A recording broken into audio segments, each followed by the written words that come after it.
খাওয়ার ব্যবস্থা করলে নিজের হাতে খাওয়ার ব্যবস্থা করে নবী মুস্তাফার পরদাদু যার কপালে আমার দয়ার নামে মুস্তাফার মাউলি যেন চমচম চমচম করে ঝলমল ঝলমল করে বাবা দাদি করলেন ওই উমর ইবনে লুবাইদ নবী মুস্তাফার চাচাকে নবী মুস্তাফার পরদাদুকে নবী মুস্তাফার পরদাদুর সঙ্গী সাথীদেরকে কি করলেন নিজের হাতে খাওয়া দাওয়ার ব্যবস্থা করলেন ওই উমর ইবনে লুবাইদ তারপরে কি করলেন বাবা একটা ঘর ছেড়ে দিলেন ওই ঘরের মধ্যে বলতে লাগলেন ও আমার বেটারা তোমরা কি করো এই যে ঘরখানা দেওয়া হলো এই ঘরের মধ্যে তোমরা আরাম করো এই যে ঘর ছেড়ে দিলাম যাও তোমরা সকাল হয়ে গেল বাবা সকালবেলা হাসিম রাদিয়াল্লাহু তাআলা নবী মুস্তাফার পরদাদু ওই উমর ইবনে লুবাইদকে বলতে লাগলেন চাচা যাওয়ার আগে একটা কথা আছে আপনার সঙ্গে কিছু কথা আছে বলবো উমর ইবনে লুবাইদ বলতে লাগলেন বেটা ও বেটা কি বলতে চাও বলো বলো হাসিম বলতে লাগলেন চাচা ওগো চাচা একটা কথা বলতে চাই বলবো কেমন করে লজ্জাও লাগে ওমর বলতে লাগলেন বেটা হাসিম বলো বলো কি বলতে চাও হাসিম বলতে লাগলেন চাচা গো কালকে রাত্রিতে আপনার ঘরে একটা মেয়ে দেখেছিলাম মেয়ে যে মেয়েটা ছিল আবেদা মেয়ে যে মেয়েটা ছিল জাহিদা মেয়ে যে মেয়েটা খুব সুন্দর চেহারা ছিল ওই মেয়েটা কি হবে আপনার একটু জানতে চাই ওমর ইবনে লুবাইদ বলতে লাগলেন বেটা হাসিম ওটা আমারই একমাত্র মেয়ে ওই মেয়ে আমারই মেয়ে যার নাম হচ্ছে সালমা বললাম নবী মুস্তাফার পরদাদুর নাম হচ্ছে সালমা হাসিম নবী মুস্তাফার পরদাদু হাসিম বলতে লাগলেন চাচা ওরে চাচা ওই সালমা মেয়েটা আমার পছন্দ হয়েছে পছন্দ ওই মেয়েটার সাথে যদি আমার বিবাহ দিয়ে দেন তাহলে আমার জীবনটা ধন্য হয়ে যাবে সোনার মদিনা কিন্তু মদিনাওয়ালা আমার অন্তরে সোনার মদিনা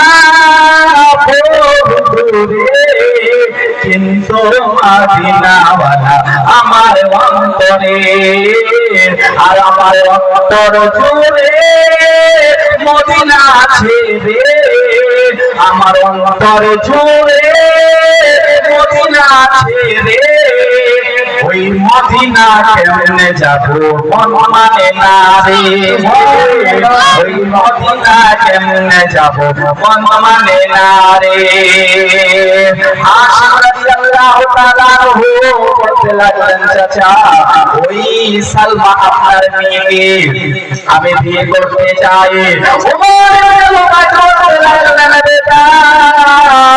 তোমাকে চিনলাম না তোমার পরিচয় কি ভালো করে জানলাম না তোমার বংশ আদি কেমন সেটাও জানা হলো না তুমি কি করো সেটাও তো আমি ভালোভাবে জানি না তাহলে তোমার সঙ্গে আমার মেয়ে সালমার কেমন করে বিয়ে দিব তোমার সঙ্গে আমার বিয়ে সালমার কেমন করে বিয়ে দিব আচ্ছা একটা মেয়েকে যদি কেউ বিয়ে দেয় তার বাপ তো ছেলে দেখবে না ছেলে কি করে ছেলের বংশ পরিচয় কি ছেলে কাজ কি করে ঘর বাড়ি আছে কি না এমনি হঠাৎ করে কেউ বিয়ে দিতে চাইবে চাইবে কেউ কেউ চাইবে না তো ওই উমর ইবনে লুবাইদ যার বাড়িতে নবী মুস্তাফার পরদাদু রাত কাটালেন যিনি রাত থাকতে দিল তার মেয়েকে বিয়ে করতে চায় তো উনি তো বলবেই যে বেটা হাসিম তোমাকে তো ভালো করে চিনলাম না তোমার বংশ পরিচয় কি কোথায় বাড়ি কি করো হঠাৎ করে তোমার সঙ্গে বিয়ে দিব এটা তো হয় না হঠাৎ করে আমার মেয়ে তোমার সঙ্গে বিয়ে দেব, এটা তো হয় না। হাশিম রাদিয়াল্লাহু তাআলা আনহু বলতে লাগলেন, চাচা ও চাচা, আমার বাড়ি হচ্ছে মক্কায়, আমার বাড়ি মক্কায়। ওই যে আল্লাহর কাবা ঘর আছে, কাবা ঘর, ওই কাবা ঘরের মুতাওয়াল্লি আমি। আমার আব্বা যার মুতাওয়াল্লি ছিল, তারপরে আমি ওই কাবা ঘরে দেখভাল করি, আমি মুতাওয়াল্লি হয়েছি। আর মাঝে মধ্যে আমি মুলকে সারা সারিয়া দেশে ব্যবসা বাণিজ্যের জন্য যাই, মাঝে মধ্যে আমি সারা দেশে বা সিরিয়া দেশের জন্য ব্যবসা করার জন্য যাই। আমার বংশ পরিচয় হচ্ছে হাশিমি কুরাইশি বংশ, আমার বংশের নাম এটাই, আমার নাম হচ্ছে হাশিম, আমার বাবার নাম হচ্ছে আব্দুল মানাফ। ওই কথা যখন শুনলাম হাশিমের কাছ থেকে, ওমর মনে মনে চিন্তা ভাবনা করতে আরম্ভ করে দিয়েছে, এরকম ছেলে, এরকম বংশ পরিচয়, আমার মেয়ে সালমার যদি বিয়ে এই ছেলের সঙ্গে দিয়ে দিই, তো আমার মেয়ের জীবনটা ধন্য হয়ে যাবে, আমার মেয়ের জীবন ধন্য হয়ে যাবে, আর ছাড়া যাবে না, এই ছেলের সঙ্গেই আমি বিয়ে দিব। বংশ পরিচয় জেনে নিলাম, তার বাড়ি কথা সেটাও তো জানা হয়ে গেল, মাঝে মধ্যে আবার ব্যবসা করতে যায় সেটাও তো জানা হয়ে গেল। আরে আল্লাহর কাবা ঘর, ওই কাবা ঘরের আমার মুতাওয়াল্লি, এত সৌভাগ্যবান আমার মেয়ে, এরকম ভালো ছেলে আর কোথায় পাবো? এই ছেলের সঙ্গেই আমার মেয়ে সালমার বিয়ে দিয়ে দেবো। বলুন সুবহানাল্লাহ। টাকা হলো কাজী, পড়িয়ে দেওয়া হলো বিয়ে। কি করা হলো? টাকা হলো কাজী, পড়িয়ে দেওয়া হলো বিয়ে। বিয়ের কাজ সম্পূর্ণ হয়ে গেল। এখন একটা শর্ত রাখলেন হাশিমের কাছে, উমর ইবনে লুবাই তার শ্বশুর, আগে চাচা বলতেন, এখন কি হয়ে গেল? শ্বশুর আব্বা হয়ে গেল। ওই উমর ইবনে লুবাই বলতে লাগলেন, এটা হাশিম, মেয়ে তো আমার সালমা, তোমার সঙ্গে তো বিয়ে দিয়ে দিলাম, কিন্তু একটা আমার শর্ত। হাশিম বলতে লাগলেন, আব্বা জান, আব্বা হুজুর কি শর্ত বলুন? ওমর ইবনে লুবাই বলতে লাগলেন, বেটা হাশিম, আমার শর্ত হলো এই, যখন আমার সালমা আমার মেয়ে গর্ভবতী হবে, প্রথম সন্তানটা যেন আমার বাড়িতে জন্মগ্রহণ করে। এখনো সেই রেওয়াজটা আছে, যদি প্রথম মেয়ের যদি ছেলে হয় বা মেয়ে হয়, তো বাবার বাড়িতে নিয়ে যায়, বাবার বাড়িতে কি করে রেখে দেওয়া হয়, সেখানেই বাচ্চা কাচ্চা হয়। এখনো রেওয়াজ আছে আমাদের এলাকায়, আছে কিনা? তো ওমর ইবনে লুবাই বলতে লাগলেন, বেটা হাশিম, শর্ত এটাই, আমার সালমা গর্ভবতী হবে, বাচ্চাটা যেন আমার বাড়িতে হয়। হাশিম বলতে লাগলেন, আব্বা হুজুর কোনো চিন্তা করবেন না, যেটা আপনি বললেন তাই হবে, ঠিক আছে। সালমাকে রেখে দিলেন, বাবার বাড়িতে চলে গেলেন ব্যবসা করতে শাম দেশের জন্য। বলেন সুবহানাল্লাহ। হাশিম রাদিয়াল্লাহু তাআলা আনহু শাম দেশে ব্যবসা করার জন্য চলে গেল, বন্ধু সাথীদেরকে নিয়ে। বাবা ব্যবসার কাজ সম্পূর্ণ হয়ে গেল। আবার যখন শাম দেশ থেকে ফিরে আসলো, সালমাকে নিয়ে মদিনা থেকে মক্কায় আসলেন। কিছুদিন ঘর সংসার করার পরে বাবা ওই সালমা গর্ভবতী হলো, পেটে বাচ্চা আসলো। বাবা আবার আব্বা জান তো আগেই বলেছে যে আমার মেয়ের যদি প্রথম মেয়ে হয় বা ছেলে হয়, তো ছেলে বা মেয়ে আমার বাড়িতে জন্মগ্রহণ যেন হয়। হাশিম তো কথা দিয়েছে তার শ্বশুর আব্বাকে, ঠিক আছে, যখন আমার স্ত্রী সালমা তো গর্ভবতী হয়েছে, আবার তো আমাকে শাম দেশে, সিরিয়া দেশে ব্যবসা করার জন্য যেতে হবে। আর আমার শ্বশুর আব্বা তো বলেছে যে আমার প্রথম সন্তান যেন বাপের বাড়িতে হয়, তার নানার বাড়িতে সে যেন জন্মগ্রহণ করে।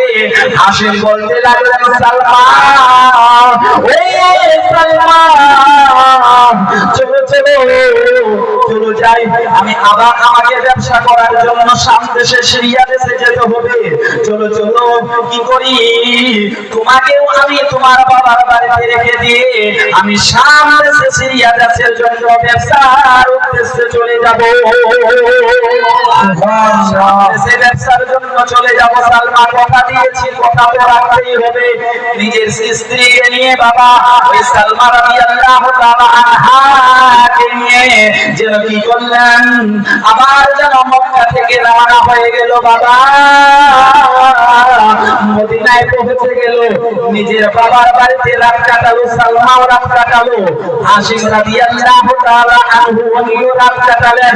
সকালবেলায় আপনি সালমাকে বলতে লাগলেন, তো চোখের পানি ছেড়ে দিয়ে কান্না করতে লাগলেন, সালমা ও সালমা একটা কথা তোমাকে বলতে চাই। সালমা বলতে লাগলেন, ও আমার মাথার তাজ, ও আমার মাথার মুকুট, কি বলতে চাও আমার স্বামী জান বলুন, একটু তাড়াতাড়ি করে বলুন। হাসিম বলতে লাগলেন, সালমা রে ও সালমা, দুঃখের কথা কি বলবো, কষ্টের কথা কি বলবো সালমা, রাত্রিতে যখন তুমি আর আমি ঘুমিয়েছিলাম তখন আমি একটা ভয়ানক স্বপ্ন দেখেছি। একটা ভয়ানক স্বপ্ন দেখেছি। বাঘের স্বপ্ন। কিসের স্বপ্ন? বাঘের স্বপ্ন। বাঘের স্বপ্ন যে দেখে সালমা পৃথিবীতে বেঁচে দিন আর বেঁচে থাকে না, আমিও মনে হয় আর বেঁচে থাকবো না এই দুনিয়াতে। সালমা তো চোখের পানি ছেড়ে দিয়ে কেঁদে যায়, কেঁদে যায়, বলতে থাকে নিজের স্বামীর কাছে, স্বামী যায়, ওগো স্বামী,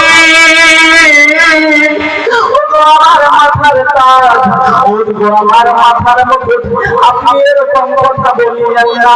আপনি যদি চলে যান তো আমি নিয়ে থাকবো, কি নিয়ে বাঁচবো, আমার সংসার নষ্ট হয়ে যাবে।